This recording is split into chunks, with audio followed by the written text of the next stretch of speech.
Hello and welcome to Media Rumble. I'm Chris and it's another week and another movie, and this week's movie is Suicide Squad. It's the newest movie in the DC Extended Universe, and this time round we're focusing on a newly created team of villains who are sent on missions that other people can't or wouldn't be allowed to do, and in return for completing missions they are rewarded with time off of their sentence. On paper this film was set up to be fantastic, with a cast including Will Smith, Margot Robbie, Viola Davis and Jared Leto. And then the reviews came in and it wasn't looking great at all for the movie. And the thing that people focused on the most was the Rotten Tomatoes score, which at the moment is sitting at 24% for all critics and 19% for top critics. And after seeing this, people were raging. They seen it as an insult and something that was just completely unjust and unfair. But what most people overlooked was that this is an approval rating and not just a score. So look at it this way.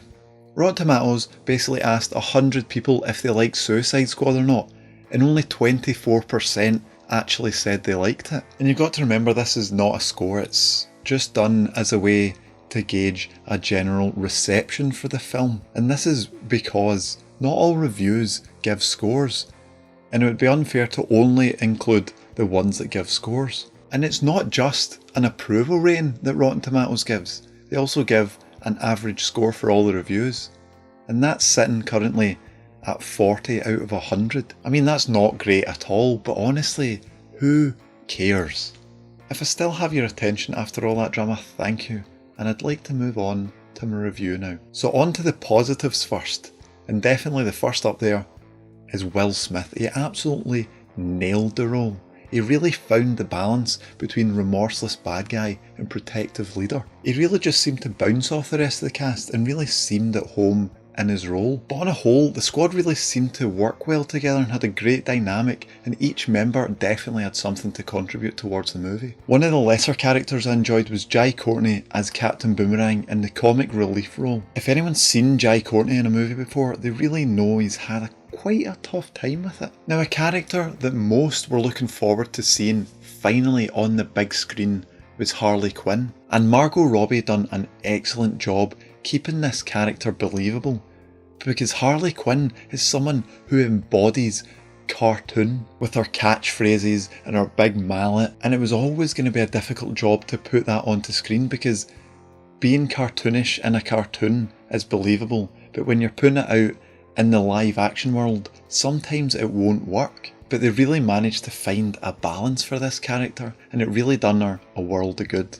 And now on to the negatives. The Joker, when he was in it, really just felt a bit too much. And not the usual Joker too much, it was more of a Jared Leto trying too hard. And I mean, that can really be put down to the lack of screen time for the character. But on the other hand, he was just too out there, and I'm sure he was purring at one point, and that was just a bit too much for me. I feel like if they gave him more screen time, we would have really been able to feel comfortable with this kind of crazy. But because we get such a short spell with him, that crazy was just completely blown out of proportion. And now on to the main villain in the movie. I wasn't convinced by them at all. The threat just wasn't threatening, and it just didn't feel as if it was that big of a deal until the very end.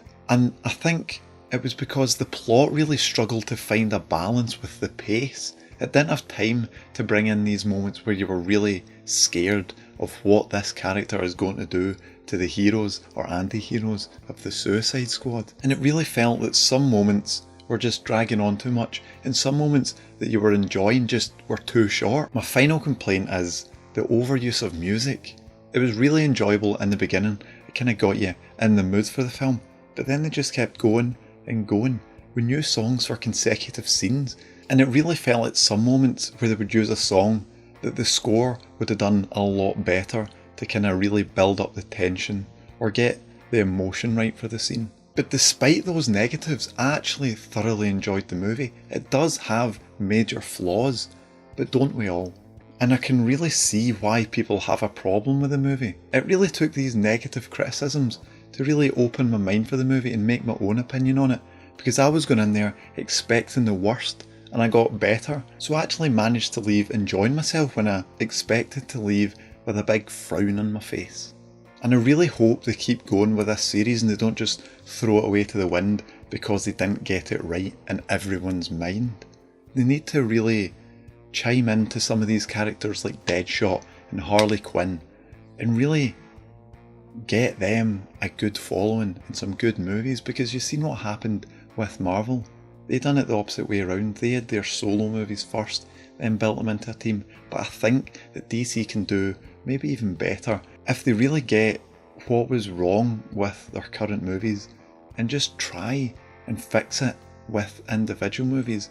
And that's what we're getting after Justice League. And we'll really just have to see how they manage. So comment below with all your opinions on Suicide Squad. Did you love it? Did you hate it? Did you really focus too much on the critics' opinion at first, and did it deter you from going to see the film? So just comment below and I will reply, and we can start bouncing back ideas about Suicide Squad, because this is what it's all about, getting a discussion going. And if you enjoyed the video, feel free to like it and subscribe to the channel, where you'll get more content like this. I'm going to try and release a new movie review every single week. I might not be able to see a new movie every week, but I'll definitely do a movie review. Might do the Marvel movies, might do some war movies, might do some thriller movies. We'll need to see, and if you subscribe, you'll find out and get to watch them. So hope to see you around next time. I'm Chris, and thanks for watching.